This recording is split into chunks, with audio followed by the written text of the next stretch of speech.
মানুষ ওই যুবক তুমি গিয়ে একটু দেখো। মুসা নবী গেলেন ওই বাজারে, গিয়ে দেখে বাজারের কর্নারে একটা ছোট্ট দোকান দেখা যায়। এই দোকানের মধ্যে একটা যুবক দেখা যায় অত্যন্ত ন্যায়ের সাথে গোশতগুলো বিক্রি করে, অত্যন্ত সুন্দর করে গোশতগুলো বিক্রি করতেছে। গোশতগুলো বিক্রি করা শেষ হবার আগে কিছু গোশত প্যাকেটে করে রেখে দিয়েছে। গোশতগুলো সুন্দর করে প্যাকেট করে রাখা, গোশত বিক্রি শেষ, সারা বন্ধ করে দিছে। মুসা আলাইহিস সালাম নিজের পরিচয় দিলেন না, বললেন না আমি নবী মুসা। দূরে দাঁড়ায় আছে, দেখি যুবক কি করে, কোন গুণের কারণে আমার সাথে জান্নাতে যাবে। আমি বনি ইসরাইলের সবচেয়ে বড় নবী, আমি একজন নবী, অথচ আমার সাথে একটা কোষায় জান্নাতে যাবে, তার কি গুণ আমি দেখবার চাই। এই জন্য মুসা আলাইহিস সালাম দূরে দাঁড়িয়ে রইলেন। যুবককে দেখলেন, যুবক গোশতগুলো নিয়ে হাঁটি হাঁটি পা পা করে বাড়িতে যাচ্ছেন। মুসা আলাইহিস সালাম পিছনে পিছনে যাচ্ছেন, কিন্তু যুবকের সাথে কোনো কথাই বললেন না। যুবক বাড়িতে চলে গেলেন, ঘরের ভিতরে ঢুকে দরজা বন্ধ করে দিলেন। মুসা আলাইহিস সালাম বন্ধ দরজায় নক করলেন। কে মানান্ত বলে আমি মুসাফির, আমি একজন পথিক। মুসার পরিচয় গোপন করলেন, বললেন আমি নবী মুসা। যুবককে বললেন, যুবক ইফতাহ বাব, দরজা খুলে দাও। দরজা খুলে দেওয়া হলো।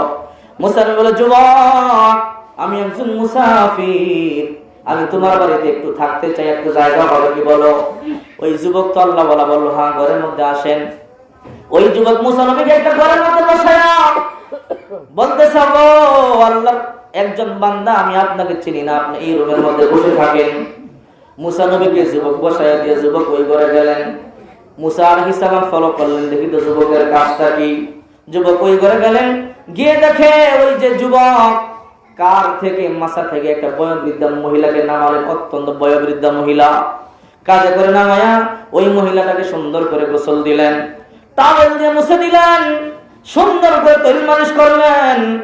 ওই বুড়ি মহিলাটাকে সুন্দর করে শোয়া দিলেন। শোয়া বলে, মা আপনি শুয়ে থাকেন, আমি আপনার জন্য রুটি বানাই আনি, রোস্ট গুঁড়া করে আনি। ওই মহিলাকে শোয়া রাখলেন। যুবক রান্না করে চলে গেলেন।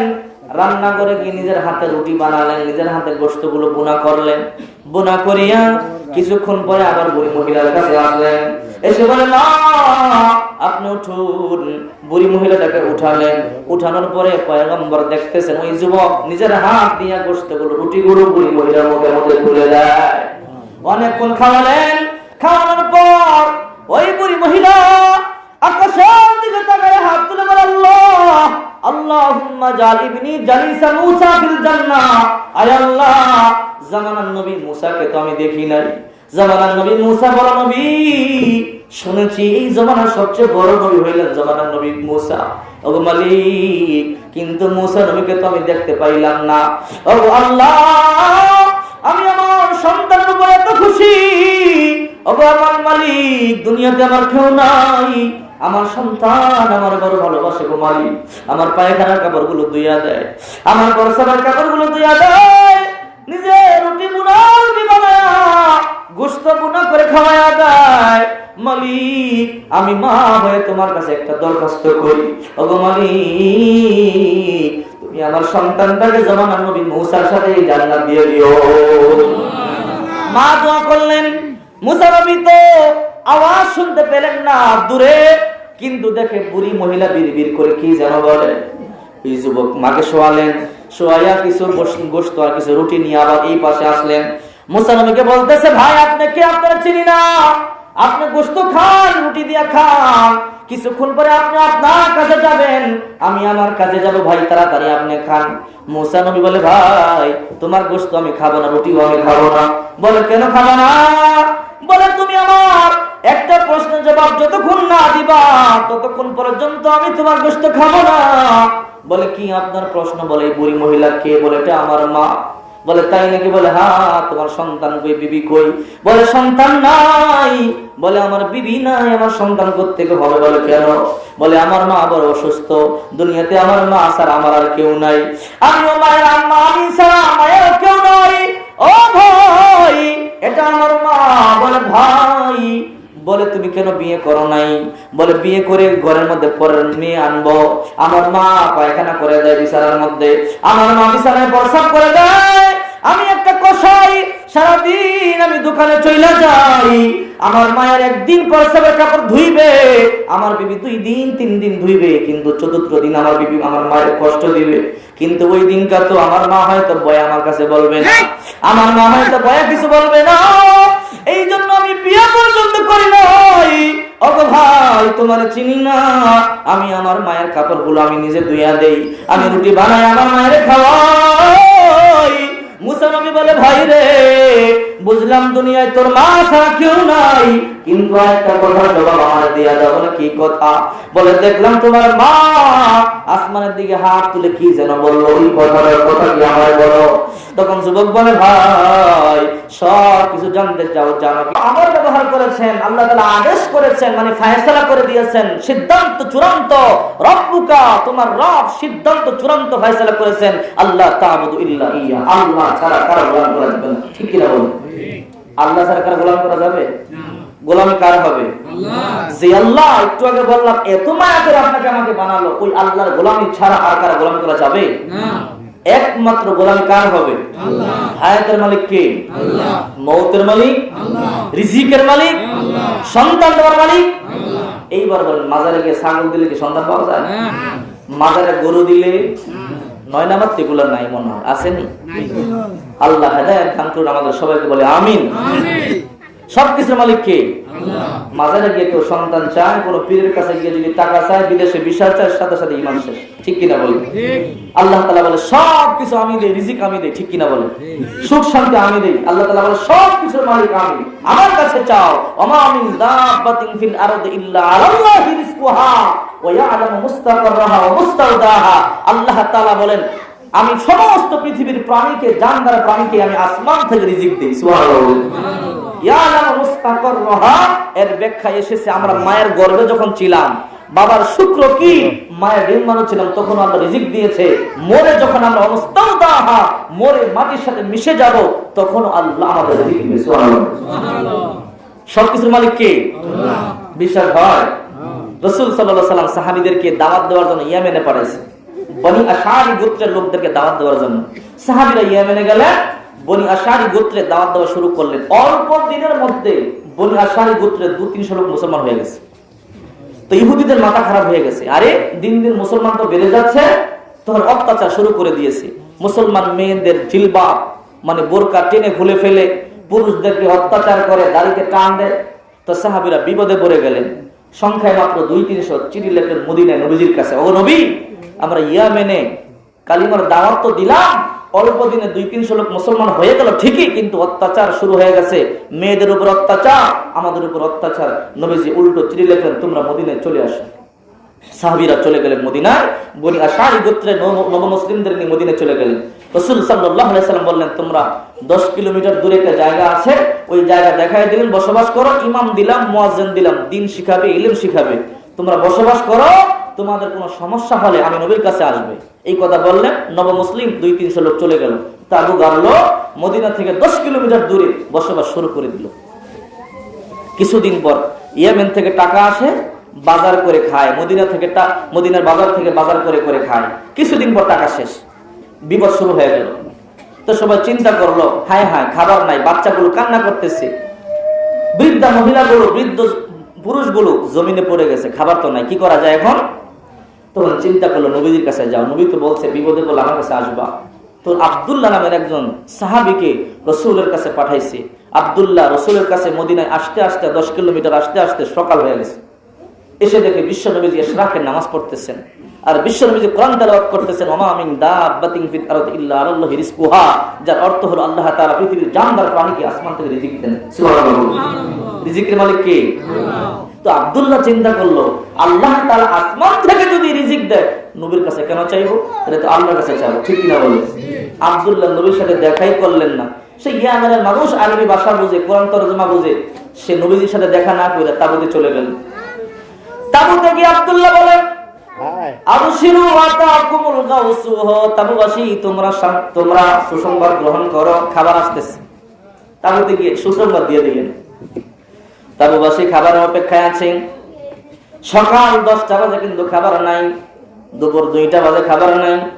তারপর লোকেরা বলে, আব্দুল্লাহ তুমি তো বলেছো খাবার আসবে, খাবার তো আসলো না। আব্দুল্লাহ বলে অপেক্ষা করো, খাবার অবশ্যই আসবে। রাত্র বেজে গেল 8টা, কিন্তু এখনো খাবার আসে না। বাচ্চাগুলো কান্না করে করে জমিনের মধ্যে ঘোরাঘুরি করতেছেন। বৃদ্ধ লোকগুলো বুকের মধ্যে হাত দিয়ে বসে বসে কান্না করে, খাবার নাই। রাত্র 10টা বেজে গেছে, খাবার আসতেছে না। আব্দুল্লাহ, তোমাকে পাঠালাম নবীজির কাছে, তুমি বললা খাবার আসবে, খাবার তো আসলো না, কারণটা কি? আব্দুল্লাহ বলে, আল্লাহি, আল্লাহর কসম করে বলে অপেক্ষা করো, অবশ্যই আল্লাহ তাআলা তোমাদের জন্য খাদ্য পাঠিয়ে দিবে। আল্লাহু আকবার। রাত্র 12টা বাজে, খাবার নাই। শেষ রাত্রিতে রজুলান ইয়াহমিলান ফাওকাহুমা কাসাদান, দুইজন বড় বড় লোক মাথার মধ্যে বড় বড় দুইটা পাতিলা নিয়ে খাদ্য ভরা তাঁবুতে ঢুকলেন। ঢুকে বলে, আইনা রাইসুকুম, তোমাদের নেতার কোথায়, আসো। সবাই আসলেন, তোমাদের জন্য খাদ্য এসে গেছে। সবাই খাদ্য দেখে পাগল হয়ে গেছে। মৃত্যু সজ্জার লোকগুলো সবাই খাদ্যের জন্য পাগল হয়ে গেছে। খাদ্য বন্টন শুরু হয়ে গেল, সবাই খাদ্যের জন্য পাগল। এই অবস্থায় দুইজন মেহমান আছে, কারা কথা বলবার মতো সুযোগ নাই, খাদ্যের জন্য ব্যস্ত হয়ে গেল। আর অন্য দিক দিয়ে ফাঁকে দিয়ে দুইজন লোক কোথায় যেন চলে গেল, কথা বলবার সুযোগ নাই। খাবার খাওয়া শেষ, সবার মাথা ঠান্ডা। সবাই আবার বলতেছে, মেহমান দুইটা কই? কিছুক্ষণ আগে তো মেহমানদের সাথে আলোচনা করবার সময় হয় নাই, এখন মেহমানদের খুঁজতেছে। বড় বড় দুইটা লোক কই? অপরিচিত লোক, যারা আমাদের জন্য খাবার নিয়ে আসে, ওরা কোথায় বলে তা দেখি না। খোঁজাখুঁজি করলেন, কিন্তু পাওয়া গেল না। সবাই পরামর্শ করলো, যেহেতু খাবারগুলো বেশি আছে, সকালবেলায় খাবারগুলো আমরা আল্লাহর নবীর কাছে ফিরিয়ে দিয়ে আসবো। 10 জন মানুষ আব্দুল্লাহ সহ সকালবেলা দুইটা বড় বড় পাতিলা নিয়ে আল্লাহর নবীর কাছে আসলেন। এসে দেখে আল্লাহর নবীজি মসজিদের নববীর মধ্যে বসে আছেন। ওই বনি আশারি গোত্রের লোকগুলো সালাম দিলেন, সালামুন আলাইকুম মিন বানি আশারি ইয়া রাসূলুল্লাহ। ওগো নবীজি, বনি আশারি গোত্রের লোকদের পক্ষ থেকে সালাম গ্রহণ করুন। আল্লাহর নবী সালাম গ্রহণ করলেন। বনি আশারি গোত্রের লোকগুলো বলতেছে, মা রাইনা কাত্তু তুআমান আকতারা ওয়া আতিবা মা আরসালনা বিহি ইলাইকুম। ওগো নবীজি, যে খাদ্য আপনি আমাদের জন্য পাঠালেন, এই খাদ্য জীবনে খাবো দূরের কথা, জীবনে কোনোদিন দেখবি না। সুবহানাল্লাহ। এমন মজার খাবার আপনি আমাদের জন্য পাঠাইছেন, জীবনে খাবো কোত্থেকে? এমন মজার খাবার জিন্দেগিতে দেখি নাই। রাসূল সাল্লাল্লাহু আলাইহি সাল্লাম অবাক হয়ে গেলেন। কি বলো তোমরা? মারসাল তো আমি কোনো খাদ্য পাঠাই নাই। সাহাবীরা বলে, কি বলেন? গত রাতে আব্দুল্লাহ আপনার কাছে আসছিল, আপনি খাদ্য পাঠাইছেন, এই খাদ্য বড় মজাদার খাদ্য, এই যে কিছু নিয়ে আসলাম। আল্লাহ নবী বললেন, না না, আব্দুল্লাহ নামের কেউ আমার কাছে আসে নাই। আব্দুল্লাহ কে? বলে, এই যে আব্দুল্লাহ। ও আব্দুল্লাহ, তুমি গতকালকে আমার কাছে আসছিলা নাকি? বলে, হ্যাঁ আসছিলাম। বলে, না তুমি তো আসো নাই। আব্দুল্লাহ বলে, নবী আসছিলাম ঠিকই, দেখি আপনি নামাজ পড়তেছেন, আপনার পিছনে দাঁড়ায় দাঁড়ায় কোরআন তেলাওয়াত শুনতেছিলাম। ও নবীজি, আপনি পড়তেছিলেন, ওয়া মিন দাব্বাতিন ফিল আরদি ইল্লা আলাল্লাহি রিজকুহা। আল্লাহ তাআলা আসমান থেকে পৃথিবীর সমস্ত জানদার প্রাণীকে রিজিক দেয়। যদি আল্লাহ পৃথিবীর সমস্ত জানদার প্রাণীকে রিজিক দেয়, তাহলে আমি আপনার কাছে কেন চাইবো? আমার বুঝ হয়ে গেছে, আপনার নবী হতে পারেন, কিন্তু রিজিকের মালিক হন নাই। রিজিকের মালিক একমাত্র আল্লাহ। তাই আপনার কাছে কেন চাইবো? আমি আমার আল্লাহর কাছে যাব। ওগো নবীজি, আমি চলে গেলাম, সেজদায় গিয়ে আল্লাহর কাছে চাইলাম। আল্লাহ নবী সাল্লাল্লাহু আলাইহি ওয়াসাল্লাম বলেন, আল্লাহি, আল্লাহর কসম করে বলি, যালিকা শাইউর রাযাকাকুমুল্লাহু ফিস সামা। ও দুনিয়াবাসী শোনো, আল্লাহর কসম করে বিশ্বনবী বলেন, আব্দুল্লাহ ঈমানের উপর ভিত্তি করে আল্লাহ তাআলা রান্না করা খাবার আসমান থেকে তোমাদের জন্য পাঠিয়ে দিয়েছে। রিজিকের মালিক কে? আল্লাহ। কোন বাবা দিতে পারে? রাসূল রিজিকের মালিক না। সেই জায়গায় আমার বাবা কি করে হয়, মাজারওয়ালা কি করে হয়? আল মাইয়িতু ফি কবরিহি কাল গারিকু ফিল বাহর। বিশ্বনবী বলেন, একটা সাঁতার না জানা ব্যক্তি যদি সমুদ্রে পড়ে যায় কতটা বিপদে আছে, ঠিক কিনা বলেন? একটা সাঁতার না জানা ব্যক্তি সমুদ্রে যেভাবে বিপদে পড়ে যায়, ঠিক একটা কবর হলো এরকম বিপদে আছে। কথা বলে ঠিক কিনা? এই আয়াত আল্লাহ তাআলা 1 নম্বরে বলল, ওয়াকাদা রাব্বুকা আল্লা তা'বুদু ইল্লা ইয়া। সূরা বানী ইসরাঈলের 23 নম্বর আয়াত আল্লাহ তাআলা প্রথমে বললেন, আমার গোলামি ছাড়া কারো গোলামি করা যাবে না, ঠিক কিনা জোরে বলেন? এতক্ষণ যা শুনলেন, তার মানে গোলামি করবার মতো আল্লাহ তাআলা ছাড়া আর কারো যোগ্যতা আছে কিনা বলেন? গোলামির যোগ্যতা কে রাখে? ঠিক কিনা বলেন? আল্লাহ ছাড়া আর কারো গোলামি করা যাবে না, ঠিক কিনা বলেন? 2 নম্বর আল্লাহ তাআলা বলেন ওয়াবিল ওয়ালিদাইনি ইহসানা, তোমরা তোমাদের পিতামাতার প্রতি দয়া করো, ইহসান করো, ভালোবাসো, খেদমত করো। চিন্তা করছেন? 1 নম্বরে আল্লাহর গোলামি ছাড়া আর কারো গোলামি করা যাবে না, 2 নম্বর পিতামাতার খেদমত। সুবহানাল্লাহ বলেন। আল্লাহর পরে পিতামাতার খেদমত আল্লাহ তাআলা নিয়ে আসছেন। পিতামাতার প্রতি ইহসান করা, পিতামাতার প্রতি দয়া করা, পিতামাতাকে ভালোবাসা। সুবহানাল্লাহ জোরে বলেন। সুবহানাল্লাহ। চিন্তা করছেন আল্লাহ তাআলা এখানে আল্লাহর গোলামির পরে পিতামাতার প্রতি ভালোবাসার কথা বললেন, পিতামাতাকে সন্তুষ্ট রাখবার কথা বললেন, পিতামাতার প্রতি খেদমতের কথা বললেন। কত বড় কথা! তার মানে নামাজ পড়া যেমন ফরজ, রোজা রাখা যেমন ফরজ, টাকা থাকলে হজ করা যেমন ফরজ, পিতামাতার খেদমত করা তেমন ফরজ। সুবহানাল্লাহ। একটা লোক নামাজ পড়ে 5 ওয়াক্ত, প্রতি বছর হজ করে, কিন্তু আব্বা আম্মা তার উপরে রাজি নয়, ওই লোক কিয়ামত পর্যন্ত জান্নাতে যেতে পারবে না, ঠিক কি না বলেন? ওই কোটি কোটি টাকা দান করলে কি হবে? কথা বলেন ঠিক কি না? এটা রব্বি ফিরজিল ওয়ালিদাইন, পিতামাতা খুশি হইলে আল্লাহ খুশি হয়ে যায়। সুবহানাল্লাহ বলেন। আজকে অনেকে নামাজও করে, রোজাও রাখে, হজও করে, কোটি কোটি টাকা যাকাত দেয়, কিন্তু পিতামাতাকে ভালোবাসে না, খেদমত করে না। 2-3টা বাড়ি আছে, বাড়ি ফাঁকা পড়ে আছে, কুকুর বিড়াল থাকে, কিন্তু পিতামাতার জায়গাটার মতো জায়গাটার হয় না। কথা বলেন না? এই কথা আল্লাহ তাআলা এখানে বললেন, ওয়াকাদ রাব্বুকা আল্লা তা'বুদু ইল্লা ইয়্যা, চূড়ান্ত সিদ্ধান্ত গোলামি আমার করবার কারণ নয়, ওয়াবিল ওয়ালিদাইনি ইহসানা, পিতামাতারে তোমরা ইহসান করো, দয়া করো, ভালোবাসো, খেদমত করো। সুবহানাল্লাহ বলেন। সুবহানাল্লাহ। রাসূল সাল্লাল্লাহু আলাইহি সাল্লাম বলেন নবী হইয়া সর্বশ্রেষ্ঠ জান্নাত নবীদের জন্য। কথা বলেন ঠিক কি না? ঠিক। সর্বশ্রেষ্ঠ জান্নাত কার জন্য? নবীদের জন্য। সবচেয়ে দামি জান্নাত নবীদের জন্য।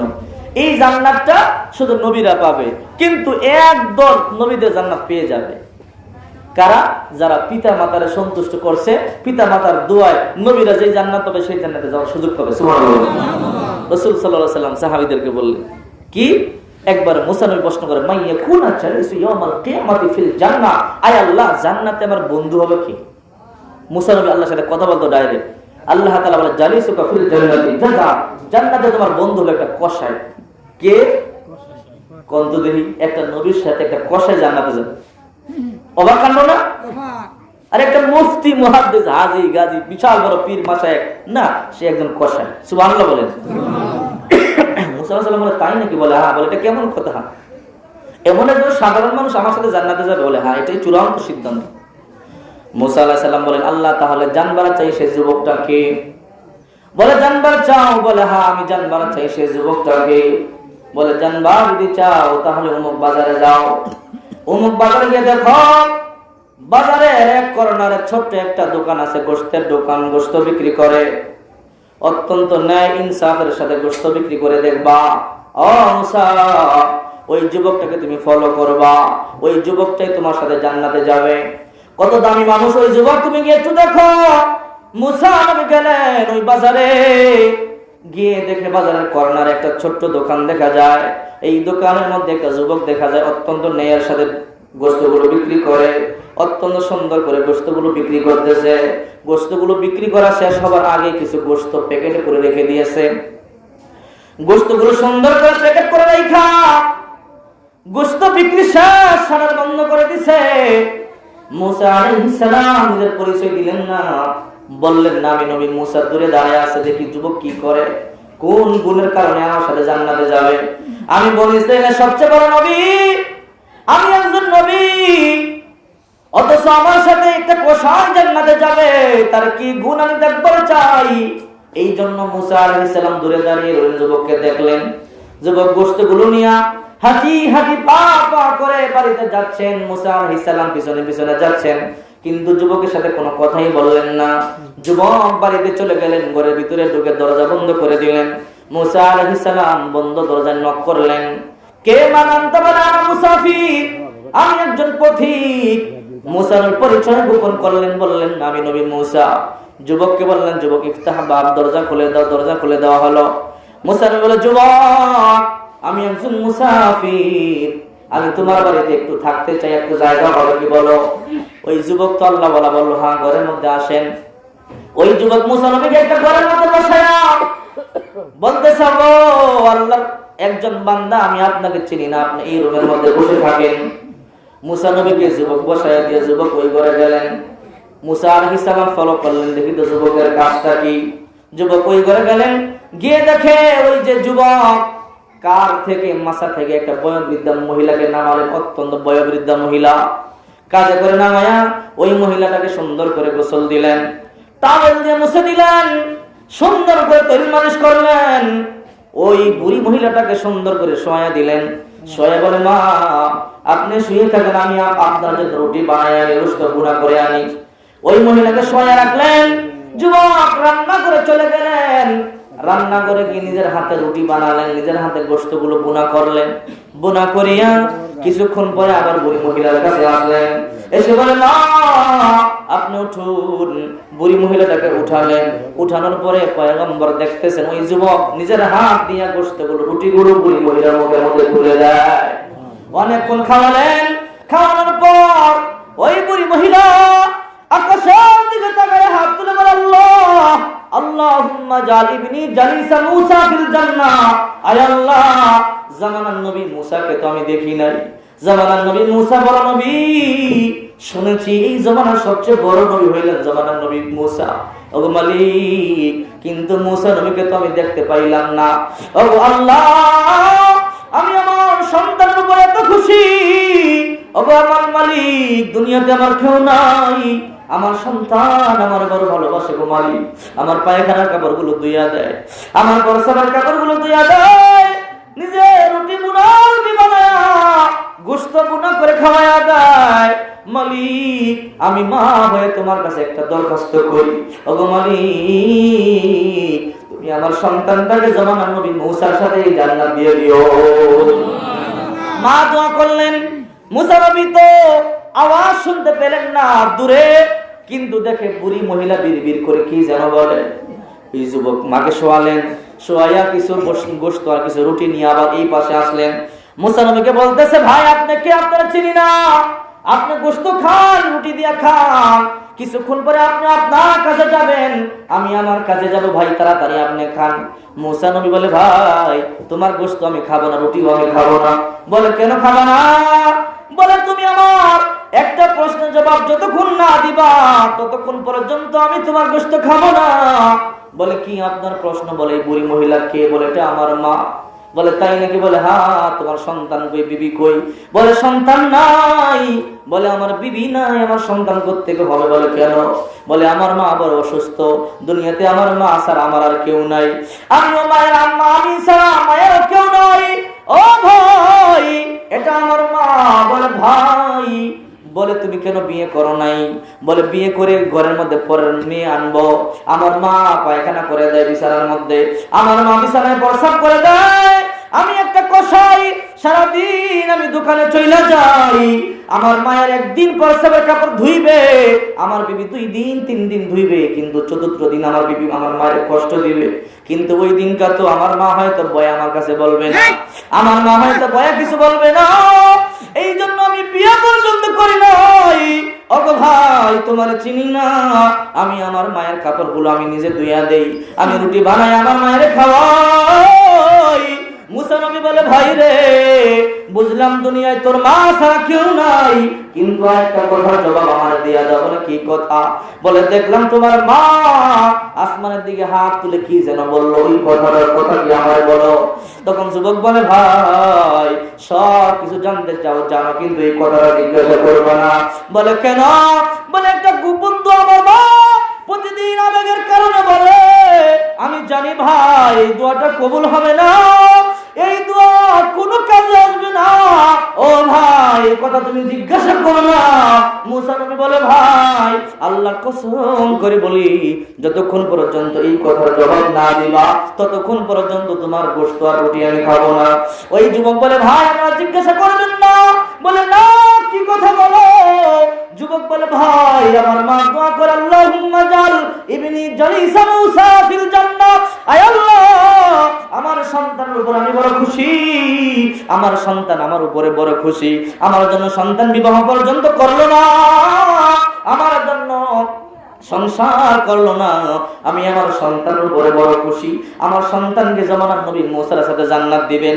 ভাই আপনি বলেন, ও ভাই জামানার নবী মুসা কই আর আমি কই? আমি একজন কসাই, আমি গন্ড মূর্খ, কিভাবে আমি জামানার নবী মুসার সাথে জান্নাতে যাব? আমার মায়ের এই দুটো কাজে আসবে না আমি জানি। মুসা নবী কেঁদে দিয়ে বলে, যুবক ভাই তুই কি জামানার নবী মুসার কোনদিন দেখেছ? বলে না, আমি তো দেখি নাই। বলে যুবক রে, আমি হইলাম জামানার নবী মুসা। আমি আল্লাহকে জিজ্ঞাসা করেছি, ওগো আল্লাহ, আমার সাথে জান্নাতে কে যাবে, কে আমার বন্ধু হবে? আল্লাহ তাআলা তোমার কথা আমাকে বললেন একজন কসাই হবে। আমি তোর সন্ধান নেওয়ার জন্য আসলাম, সুসংবাদ তুই গ্রহণ করে নে। আমি নবী হয়ে যে জান্নাতটা পেলাম, তুই তোর মায়ের খেদমত করিয়া ওই জান্নাতটা পেয়ে গেল। আল্লাহু আকবার বলে। আল্লাহ রাসূল সাল্লাল্লাহু আলাইহি ওয়াসাল্লামের কাছে একজন যুবক সাহাবী আসলো, এসে বলল, আমার নবীজি খেদমত করব কার? বলে তোমার মায়ের। 2 নাম্বার বলল কার? বলে তোমার মায়ের। 3 বার তোমার মায়ের। 4বার কার? তোমার বাবা। সাহাবী বলে কেন? বলে তোমার মা 3টা কষ্ট করে। হামালাত উম্মুহু, গর্ভে ধরে কি? তোমার মা তোমার গর্ভে ধরেছে 10 মাস 10 দিন। ওয়াহনান আলা ওয়াহান, ব্যথার পর ব্যথা সহ্য করেছে মা, ঠিক কিনা জোরে বলেন। অফিসালহু ফি আমাইন, 2 বছর দুধ পান করিয়েছে মা। রাসূল বলেন, লাউ কাতাতা জিলদা, লাউ কাতাতা জিলদা, তুমি তোমার গায়ের চামড়া কেটে টুকরো টুকরো করে রোদে শুকাও, যদি তোমার মায়ের পায়ে জুতা বানায় দাও, 2 বছর যে দুধ পান করেছো একদম দুধের ঋণ তুমি শোধ করতে পারবে না। আল্লাহু আকবার। কি মনে করেছে? নামাজ পড়তে পারেন, রোজা রাখতে পারেন, পিতা মাতা অসন্তুষ্ট হলে জান্নাতে যাওয়া যাবে না। এক সাহাবী কয়, হুজুর নবীজির কাছে আইসা বলে, কি গ্রাম নাকি বেদিন? বলে আমি আল্লাহকে খুশি করব, দেখবো, আমি দেখতে চাই, আমার আল্লাহকে খুশি করতে চাই। দেখায় দেখায় রাসূল তারা বুঝাইলেন আল্লাহকে দেখা যাবে না। ওই সাহাবী গ্রাম্য সাহাবী বুঝতেও চায় না, না আমি দেখতে চাই। তো রাসূল বললেন, তুমি তোমার মাতা পিতাকে সন্তুষ্ট করো, রিজাল রব্বি ফি রাসূল ওয়ালিদাইন, তোমার পিতা মাতা সন্তুষ্ট হইলে হাসলেই দেখবা আল্লাহ তোমার দিকে তাকায় তাকায় হাসতেছে। সুবহানাল্লাহ। বুখারী শরীফের একটা ঘটনা শোনায় আপনাদেরকে। রাসূল সাল্লাল্লাহু আলাইহি ওয়াসাল্লাম সাহাবীদেরকে শোনাইছে। রাসূল সাল্লাল্লাহু আলাইহি ওয়াসাল্লাম সাহাবীদেরকে বলেন, সাহাবীরা বনিস, একজন আগের জমানায় একজন আল্লাহর ওলি ছিল, নাম তার জুরাইজ। তো জুরাইজ এত বড় আল্লাহওয়ালা ছিল, ইবাদতের জন্য গ্রাম ছেড়ে জঙ্গলে চলে আসে, পাহাড়ি এলাকায় ছোট্ট কুঠির বানায়া নিজের বৃদ্ধা মাকে এক রুমে রাখে, আরেক রুমে সে ইবাদত বন্দেগী করে, সারা দিন রোজা রাখে, সারা রাত নামাজ পড়ে। তো জুরাইজ একদিন রাত্রিবেলা নামাজ পড়তেছে, তাহাজ্জুদের নামাজ। পাশের রুম থেকে মা বলে, জুরাইজ আশরিবনি, মা ওগো সন্তান আমার জুরাইজ, আমার একটু পানি দাও। তখন জুরাইজ নামাজে, বুখারী শরীফের ঘটনা বলতেছে, সহিহ হাদিস দ্বারা প্রমাণিত। জুরাইজ চিন্তা করলেন, মা পানি চাই, আমি তো নামাজে দাঁড়িয়ে আছি, কি করে পানি দেই? নামাজ ছাড়বো নাকি মাকে পানি দিব? দিকে আল্লাহর সাথে কথা বলতেছি, ওইদিকে মা পানি চায়। জুরাইজ চিন্তা করতেছে, কিছুক্ষণ পরেই তো নামাজ শেষ হয়ে যাবে, নামাজ শেষ হলে মাকে আমি পানি দেব। জুরাইজ নামাজ পড়তেছে, ইতিমধ্যে মা দ্বিতীয়বার বললেন, জুরাইজ আমাকে একটু পানি দাও। জুরাইজ চিন্তা করলেন, আর একটু পরেই তো নামাজটা শেষ হবে, মাকে আমি পানি দেব। ইতিমধ্যেই মায়ের পিপাসা বেশি লেগেছে। মা তৃতীয়বার বললেন, ইয়া জুরাইজ আশরিবনি, মা হে জুরাইজ আমার একটু পানি দাও। জুরাইজ চিন্তা করলেন, ঠিক আছে, মনে মনে এখন সালাম ফিরাবো, সালাম ফিরে পানি দেব। মা সহ্য করলেন না, বৃদ্ধা মহিলা, বুড়া মহিলা তৃতীয়বার বলেও যখন দেখলেন জুরাইজ পানি দিল না, বদদোয়া করলেন। হাদিসের ইবারত বলি, বদদোয়া করলেন, আল্লাহুম্মা লা তুমিতু ইল্লা আন তুরিয়াহুল মুমিসা। এই কথাটা বলে ফেললেন মা, আয় আল্লাহ, যে জুরাইজ আমারে পানি দিল না, ওই জুরাইজকে বেশ্যা নারীর খপ্পরে না ফালায়া, পেছে না ফালায়া তার মৃত্যু দিও না। মা তা বদদোয়া করলেন, তার বেশ্যার খপ্পরে ফালায়া মৃত্যু দিবা। মা বদদোয়া করলেন। রাসূল পাক সাল্লাল্লাহু আলাইহি ওয়াসাল্লাম বলেন, পিতামাতার বদদোয়া করুক আর দোয়া করুক, সাথে সাথে কবুল হয়ে যায়। ড্রোন মিস হবে, মিসাইল মিস হবে, অ্যাটম মিস হবে, গ্রেনেড মিস হবে, বুলেট মিস হবে, কামান মিস হবে, সব মিস হতে পারে, কিন্তু আব্বা আম্মা বদদোয়া করুক আর দোয়া করুক, দোয়ার বদদোয়া করতে দেরি, কবুল হতে দেরি নাই। দোয়া করলেন, আল্লাহুম্মা লা তুমিতু ইল্লা আন তুরিয়াহুল মুমিসাত, আয় আল্লাহ আমার সন্তানকে তুমি বেশ্যা নারীর খপ্পরে না পালায় কিন্তু মরণ দিও না। সাথে সাথে দোয়া কবুল হয়ে গেল। 3 দিন পরে গভীর রাত, একজন সুন্দরী যুবতী, পাহাড়ি এলাকা কেউ নাই, ঘন কুয়াশা, সুন্দরী যুবতী, রূপবতী, লাবণ্যময় সেজে গুজে আসছে। এসে বলে, জুরাইজ ইফতাহ বাব, দরজা খোলো। জুরাইজ দরজা খুললেন, দেখে সুন্দরী যুবতী দাঁড়িয়ে আছে। ও জুরাইজ, এই পাহাড়ি এলাকায় তুমি আর আমি ছাড়া কেউ নাই, কাক পক্ষী টের পাবে না আমার যৌন লাবণ্য, আমার দেহের প্রতি তাকাও, কত সুন্দর করে সেজেছি। ও জুরাইজ আসো, আমার চাহিদা পূর্ণ করে দাও, তুমিও মজা পাবে আমিও পাবো, আসো চাহিদা পূর্ণ করে দাও। জুরাইজ চোখটা নিচের দিকে নিয়ে বলে, আল্লাহ আমার হেফাজত করেন, না আমি তোমার সাথে এরকম নাফরমানি কাজ করব না। বদদুয়া করেছে কে, কথাটা খেয়াল করে আর মনে আসেনি? বলে মা বদদুয়া করেছে, বেশ্যানের পেছে না ফেলে মরণ দিও না, আল্লাহ তো দোয়া কবুল করে ফেলেছে। মা বলেছে আল্লাহ কবুল করে ফেলেছে। জুরাইজ বলে, হ্যাঁ মহিলা চলে যাও, আমি তোমার সাথে অপকর্ম করতে পারবো না। বহুবার বুঝালেন, জুরাইজ আমার দিকে একটু নজর দিয়ে তাকাও, কত সুন্দরী যুবতী, একটু তাকাও, একটু নজর আমার কাছে দিয়ে দেখো না, পাগল হয়ে যাবা। জুরাইজ বলে, না আমি তোমার দিকে কুদৃষ্টি দিতে পারবো না। বহু বুঝালেন, একবার যে জুরাইজ দরজা বন্ধ করে দিলেন। বেশ্যা আর পারলেন না, জুরাইজকে বুঝাতে পারলেন না। কিছুক্ষণ পরে বেশ্যা চিন্তা করলেন, আমার যে অবস্থা, আমার তো কারোর সাথে জিনা করাই লাগবে, জুরাইজের সাথে পারলাম না। বেশ্যা মনের ভাব নিয়ে, চাহিদা নিয়ে জঙ্গলের মধ্যে ঘুরতেছে। ঘুরতে ঘুরতে দেখে একটা রাখাল বাবলা গাছের নিচে পাহাড়ি এলাকার মধ্যে ক্লান্ত পরিশ্রান্ত অবস্থায় শুয়ে আছে। সারাদিন বকরি বেলা চড়ায়, রাত্রিবেলা শুয়ে আছে। বেশ্যা গিয়ে বলে, রাখাল একটু আমার দিকে তাকায় দেখো না, আমার যৌন লাবণ্যতা কত সুন্দর। হে রাখাল, মনের মধ্যে বড় চাহিদা, পূর্ণ যুবতী আমি কুমারী, আমার চাহিদা তুমি পূর্ণ করে দাও। রাখাল বলে, তাই নাকি? বলে, হ্যাঁ, কারো কাছে বলবো না, কেউ টেরও পাবে না। বললো, ঠিক আছে চলো। দুইজনে মিলন করলেন, দৈহিক মিলামেশা, আল্লাহর কুদরত। এই মিলনের মধ্য দিয়ে আল্লাহ তাআলা বেশ্যার বাচ্চা দিয়ে দিলেন। বেশ্যা চলে গেল। 3 মাস পরে দেখে পেটের বাচ্চা আস্তে আস্তে বড় হওয়া শুরু হলো, পেট ফোলা শুরু হলো। বেশ্যা 3 মাস পরে চিন্তা করলেন, হায় রে হায়, ওই যে 3 মাস আগে আমি জিনা করলাম, সেই বাচ্চা আল্লাহ পেটের মধ্যে দিয়ে দিয়েছে। এখন আমাকে কিছুদিন পরে সমাজ বলবে বাচ্চা কার, আমার তো বিয়ে হয় নাই। সমাজ জিজ্ঞাসা করলে কি জবাব দেব, এই জন্য টেনশনে পড়ে গেলেন।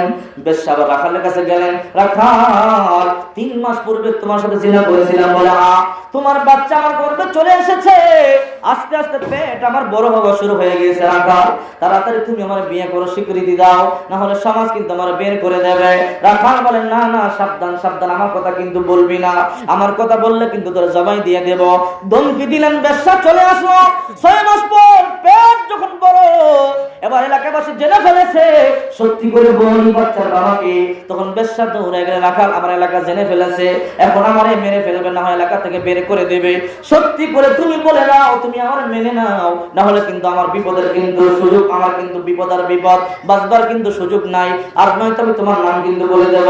রাখাল গলার মধ্যে ছুরি ধরলেন, বলে, সাবধান, আমি রাখাল, আমার কিন্তু মায়া দয়া তেমন নেই জানো, বকরি বেড়া আমি চড়াই, অবশ্য সাবধান করে বলে দেই, আমার নাম যদি বলো তাহলে কিন্তু তোমাকে হত্যা করে ফেলবো।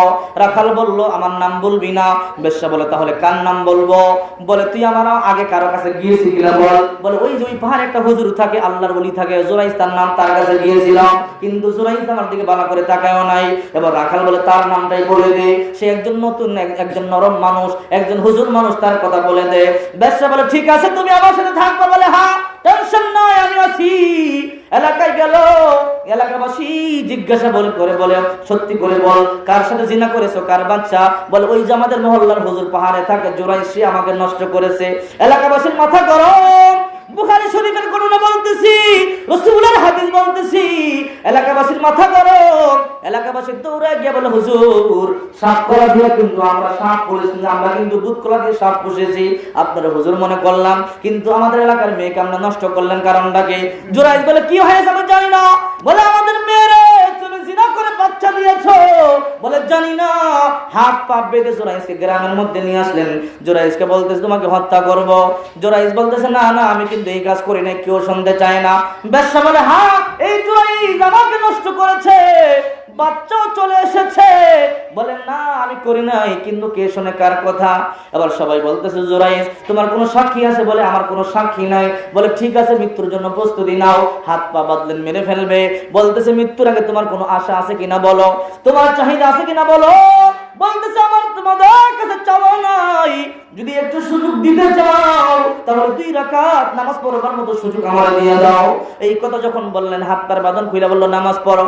জুরাইজ ওযু করলেন, নামাজে দাঁড়ালেন। নামাজে দাঁড়ায়া আল্লাহর সাথে কথা বলা শুরু করে দিলেন।